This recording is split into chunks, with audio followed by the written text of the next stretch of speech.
I just got back from a trip to Puerto Vallarta, Mexico, and I was thinking I should probably do a video on travel gear and how to pack for a trip when you're a videographer or content creator. So without further ado, let's get into the video. Now, when you're on the go, organization is key, and that's why I picked up the Peak Design Everyday Backpack, the 30 liter. Now, this everyday backpack I've had for about 5 years now, and I honestly do love it. The durability, padding I need for my cameras, the space that it has, the magnetic straps, the grab handles wherever you need them. It's really been a good bag. The one drawback for me, though, is that it's really only accessible from the side if you want to access the entire bag, unless you take out your dividers. Other than that, the bag has done everything that I've asked it to do and more. Now, the first thing I want to highlight in the side pocket of the bag here is this 12 South Hover Bar Duo. It does come with a base plate instead of the desk clamp, but I found that the desk clamp really goes well with airline tray tables. So I put the desk clamp on, and when you want to watch a movie on a flight, this thing holds your iPad right at eye level, and you're good to go. Now, the second thing I generally keep in the side pocket is the PGY Tech Mantis Pod. This nifty little tripod is actually really nice. You can adjust for height. You can extend it out for a vlogging tripod. You can put it in Mantis mode so you don't even have to touch the thing and it still holds your camera. It's a really cool tool to have in the kit. It's very versatile, and I really don't go anywhere without it when I have my camera. On the other side of the bag, we have the Ulanzi Coleman carbon fiber tripod. This tripod is super lightweight. It's mobile. It's everything that I need. It does everything that I need it to do. Really easy to set up and tear down. Has some good height. And really is almost the perfect travel tripod. And there are a lot of styles of tripods like this. Small carbon fiber fit in a water bottle pocket. This is just the one I ended up picking up, and I can't complain about it. Attached to the bag and not inside the bag are the AirPods Max because they are just massive. They don't fold. They don't do any of that. But the sound quality is great. Noise canceling when you're flying. I can sit and watch a movie on my iPad and not hear a thing. I don't know if I have to go into too much more detail about these because they're an Apple product. And if you haven't heard about them, you've been living under a rock for a long time. They just came out with another version with USB-C, but that's not what we're talking about in this video. On the right side of the bag, I generally just have my camera, which is my S5 II.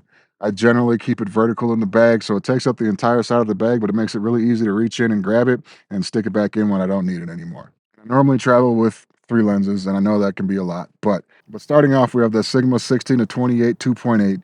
This is a great wide angle lens for any cinematic shots, any scenery, anything like that, landscapes. In front of this lens, I have the ProMaster HGX Prime Variable ND. This thing goes from 1.3 stops all the way to 8 stops. Moving on, we have the 85mm f1.8 S-series Lumix lens. This lens is my portrait lens. It's my go-to for any kind of photo taking of people, animals, or things. Can't say enough good things about this. It's sharp, it's beautiful. Probably one of my favorite portrait lenses that I've used. And lastly, the lens I'm filming with is the 24 to 70 from Sigma, 2.8 all the way through. It's really my workhorse lens. I do most of my shooting with this lens. If I don't need a super wide angle, 80% of what I'm doing is probably on that lens. Now, on the front of that lens is the Freewell Magnetic Variable ND system.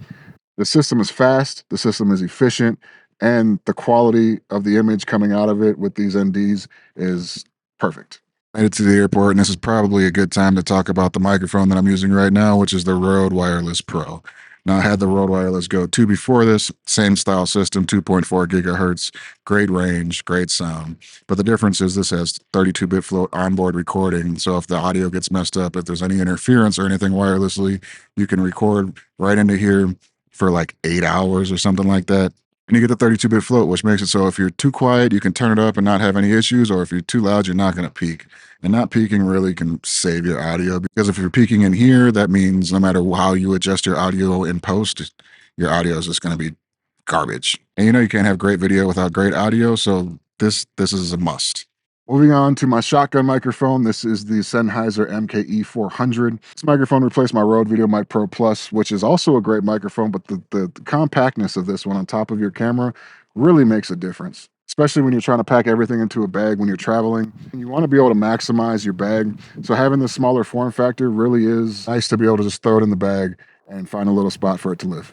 On the side pockets of the bag, I use them for what they're designed for, and that's batteries. The bag has a side zip pocket with a couple small pouches for batteries. With those batteries, I'll use this little Wasabi dual battery charger for the BLK22 batteries that come with Lumix cameras. Just that, it's a battery charger. Charges 2 batteries simultaneously, USB-C. Not much else to say about it.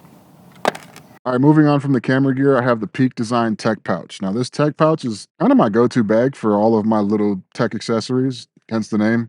What I really like about it is the accordion style opening. It makes it easy to see in there and grab what I need and go. The main things I keep in here, one is my Ricoh GR3. This little camera, probably the funnest camera I've ever owned. It fits in my pocket. It's really easy to use. And to pair with that, actually, I travel with this on my wrist, and this is the Peak Design wrist strap. If you see the little anchors here on the camera, I don't have to worry about dropping it because it is so small. Great little accessory to have as well. Next thing out of the tech pouch is going to be the AirPods Pro. These are my daily drivers. If you use AirPods Pro, you know what I'm talking about.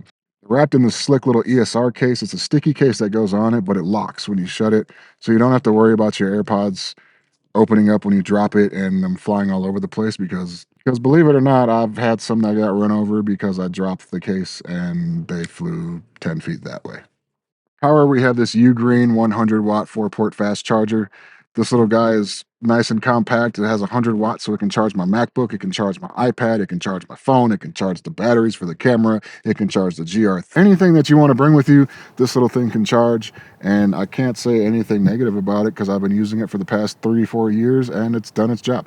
It does come with this big old cable though, so just be aware that it has some size to it. It's not just a brick. To help power everything, we have cables. Generally, I keep a lightning cable with me for my AirPods Max, a Apple Watch charger, and a USB-C. Sometimes I'll carry a couple more USB-Cs depending on where I'm going and what I'm doing, but that's the bare minimum that I carry. Last but not least in the tech pouch is the Samsung T7 Shield SSD. This SSD is 4 terabytes, so it can hold everything I need until I can get somewhere to back it up. And it's blazing fast with transfer speeds of over 1,000 megabits per second. I did have the SanDisk Extreme Pro 4 terabyte, and it was great, but they had their scare of data loss, and I just couldn't risk it. So yeah, Samsung T7 Shield, it's a great drive. I never leave the house without this thing. Top pouch of the bag, I'll keep my Peak Design slide camera strap. This thing is great because it has their anchors, and with their anchors, I can attach it to my GR3, S5ii, or I can attach it right to my tech pouch and turn it into a sling.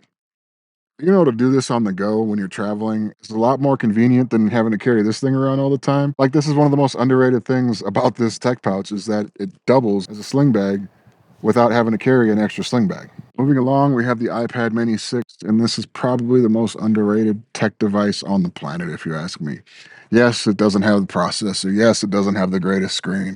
But the portability of this thing makes it invaluable to me. I had the 12.9-inch iPad Pro. Don't get me wrong, I love the 12.9-inch iPad Pro, but I also have a 14-inch MacBook Pro. When it came to doing pro tasks that the iPad Pro would call for, it was just easier for me to grab the MacBook. So I downgraded, which was honestly an upgrade to the iPad Mini 6, and I do almost everything on this. I read on it, I plan on it, I do my productivity things for life on it, I journal on it. It's honestly just the perfect little mobile device, and I cannot say enough about it. Last but not least, we have the M1 MacBook Pro, 14-inch, 64 gigs, 2 terabytes of storage with the D brand Ali Abdaal skin as well. Now, I was originally in the market for the Mac Studio. I wanted a desktop. I wanted something I could keep at home. But B&H had a sale, and I really got this cheaper than I would have got that in a monitor. So I picked this up instead. Why not have the portability, right? And the M1 chip has managed everything that I can throw at it. Yes, there's the M2, the M3, and now the M4. But the M1 Max has honestly done everything that I needed to do. I have an M2 Max at work at the studio, and there might be a 10 to 20 second export time difference, but beyond that, this computer has done its job and it's done it well. Be sure to check out the next video. That's it.